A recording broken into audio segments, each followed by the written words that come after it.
Нова война. Това не е новина. Това е Божие предупреждение. Най-ожесточените сражения на границата между Камбоджа и Тайланд от десетилетия насам. 12 невинни цивилни загинаха. Дори децата не бяха пощадени. Но това не е изолиран случай. Войната между Русия и Украйна, конфликтите в Близкия изток, нарастващият риск от глобална ядрена война. Трус от 7,3 по Рихтер удари САЩ. Изригвания на вулкани в Исландия. Земната кора навлиза в период на интензивна активност.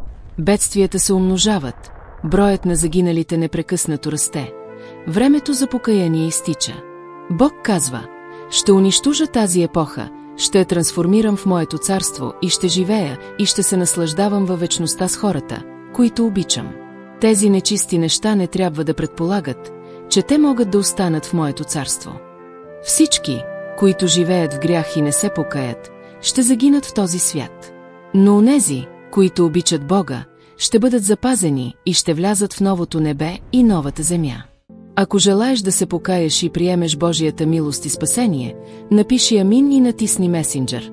Ще получиш добра вест, която засяга сигурността на теб и твоето семейство.